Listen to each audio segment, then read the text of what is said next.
some things we normalize in our culture that we shouldn't.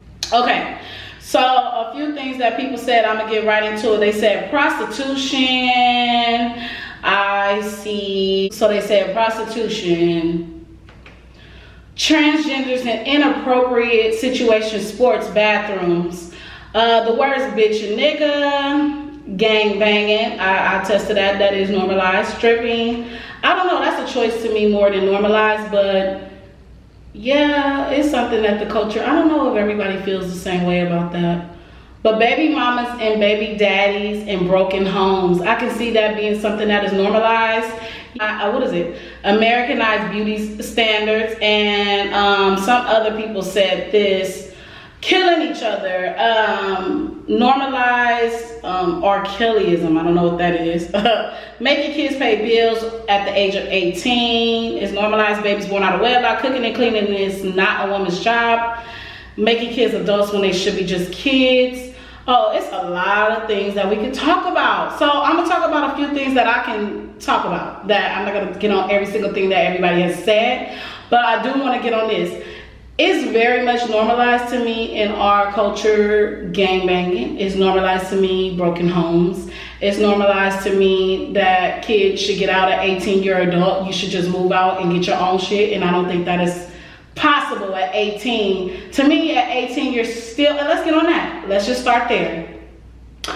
So someone said at 18, they normalize kids to just get straight out the homes and go out and get them, start careers and all this stuff like that. Yes, it is normalized in our culture. I think that people feel like you at this age, you should be doing this, which is not necessarily true. Sometimes people don't even find their way to their 30. But that don't mean the kid we have to wait around for your child to find their way to their 30. But what I would say about this topic is at 17, my mom told me, you want a car? You want a, she said, you want a car? And she said, oh, and do you want a cell phone? Yeah, that's out of your money. So you need to get a job and go to school part-time and do that. And when you do that, I'll help you out along the way. So I got a job.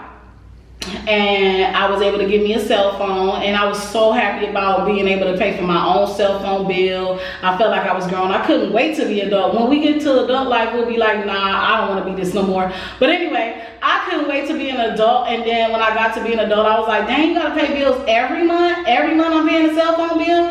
So I do hear what this young lady was saying in the comments about they're making kids be adults at 18. What I do feel though, kids should have some type of responsibility as they get older and older and older. That's just like when kids are kids and you're cleaning their room till they get to a certain age, you're like, no, you clean your room. So I feel like when you put them in position to see what they can do, that is a blessing. That is a blessing. And I feel like people should not feel like that's a bad thing to give a child something to start with, like chores. Like the cell phone bill at 17 that I had to get. By 20, you probably want a car and not riding that bus and riding with your friends everywhere. So, okay, you get you a job, you get you a car, and a car note is when kids become adults, they're gonna see how much we try to tell them that they did not want to be adults. So I do think that I do think that we did normalize the fact that kids should grow up faster than they should. At 18, I do not feel like kids should have total responsibility, but it's okay to give your kids some type of responsibility. I don't understand why some parents think that, oh no, I'm not gonna put too much, no, don't put pressure on your child. But just like you told him to do his chores or whatever, that's what he started off first, and he or she started off first. Then you're gonna tell them, okay, now you want your own cell phone? We're gonna get you a cell phone, but you're gonna have to pay for it, and you're gonna have to do. Now, if they're going to school, I understand to help them along the way and pay their bills. But if they sitting home doing nothing, sometimes we can handicap our kids. And I feel like I was happy that my mom gave me that responsibility. When I turned 20s, when I got my car, I didn't get no car note because she was telling me, you don't want no car note, you don't want no car note. So I think it's okay to give your kids at 18. That's something you normalize, but I think it's all the way you do things. Even at 20, when I got a car and I was putting in my own gas and I had cell phone and all that, I thought I was big banking doing my thug thizzle at 20 when I didn't know that rent was that high and bills were that extreme, you know? So what I will say, yes, we normalize that kids should start taking care of themselves at 18, but I think we should give them a little bit of step, a little bit of step, a little bit of step until they figure it out on their way. And I don't think we should handicap our kids and say, you don't have to work, you don't have to do anything at 18, 19, 20. I think along the way we have to teach them and guide them to be adults. I think we should start in high school with that though. I think in high school we should start talking about saving your money and managing your money and how important it is and living on your own. And I don't think that we should normalize kicking our kids out at 18, no. So when she said normalizing paying bills, yes, I would say pay bills, but not kick your child out. I think still you have, the kids are still kids at 18. I really feel like that. At 18, I really wasn't an adult. I didn't know what the hell I was doing out there. I barely was going to school because I didn't really want to go to school, but I felt like this is what they said you're supposed to do. This is what you're supposed to do to get where you gotta go. You feel me? So another thing that somebody said that I want to talk about is somebody said broken homes. What they say? He said we normalize single parenting and broken homes. Now, I'm gonna say this real quick. Broken homes can also be with the parents in the home. Let's say that again. Broken homes can be with the parents in the home. Sometimes parents don't really get along and just stand for the kids and it makes it worse. I told my mom to leave a long time ago. Sorry, Daddy, but y'all don't really work. And that what we seen, we thought was normalized. We use that in our adult life, yelling and screaming and arguing with each other.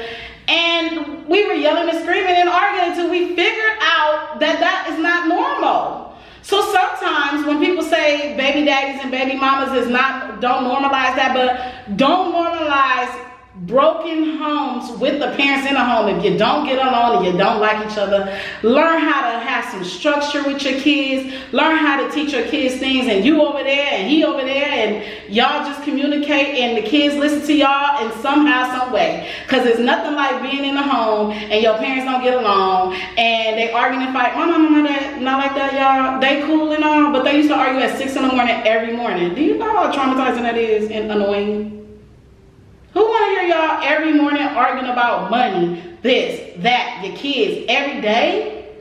So when people get on, sorry, that was my computer. So when people get on broken homes and single parents and people normalize single fathers and single mothers and broken homes, you can be in a home with two parents and it is broken as fuck. Yes, it is okay to separate. Staying for the kids is not healthy at all and it's stressful. And let me tell you something. I told my mama, like, you need to leave, and I told my dad he need to leave. They good now because they, you know, I ain't gotta hear it no more. I'm just saying they good now because I don't gotta hear it no more. Let's make that clear. But they still arguing. But anyway, I just think that that was their love language. And I think that since they were like first loves and just getting together, they didn't get a chance to grow up and love and learn how to love and love other people. And I just feel like broken homes is not just with single parents. Broken homes is with parents as well. Now, personally, if you go into a situation and you want someone just to be your baby daddy and baby mama, no, I don't think you should normalize that. I don't. It is normalized in our culture. Like, I just want my baby and I don't want him. Like, it is such, I can't give my parents this. What they did show us as kids is that it is good to have structure in your home. Like, you go to your dad, you go to your mom, and your mom back you up. You support it in that situation. So, yes, it's normalized to be single parents and single fathers in our culture, but that doesn't mean that the single fathers and the single mothers don't have to get along.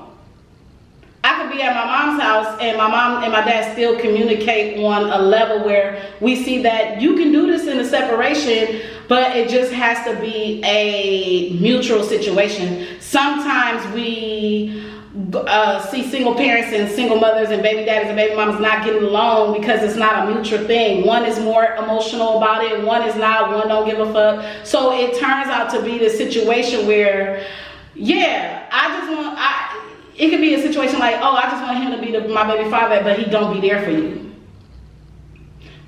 I've seen many of girls do that. Like, I don't want him for nothing but to be my child's father. Why? You don't know who he's gonna be as a father? Like, no, we don't want that. But if that's your choice, no judgment, that is your choice. But always make decisions based on your kids and not make decisions based on your emotions. Because at the end of the day, the kids get hurt. Yeah, we be hurt as fuck. Okay. So another thing that people said was, I'm gonna give y'all another one because I'm gonna give y'all a funny one. So a girl said in my comments that she tired of men normalizing that women should cook, clean, and do all of these things by herself. And I do feel like we both have these standards with each other. Like, I feel like we put these certain things on our people, like, oh, if she cooks, she cleans, she's a good woman. That don't make her a good woman. We do normalize people having those conversations like that. Have you ever been around your parents and they talk about what you need and what you don't need in a man and a woman? And then you realize that you go out and get the things that they say to not get. We literally normalize what people tell us to do all day, every day. We normalize what people tell us to do all day, every day, instead of listening to our own brains, instead of listening to our own hearts, and then we be mad. I'm so bothered that, no, I should have listened to my parents. And yes, I should have listened to my parents. But along the way, I still should have figured it out on my own, how to date, how to be certain places. Like, okay, let me give y'all an example. Material things do not make a relationship, right? But in the world, it's normalized that if he has a job, if he has a car, if he has a place to stay, he's a good man. But he might not have a good personality. But communication is horrible. I don't want no man that without communication. I don't want no man that's not going to support me in the things I do.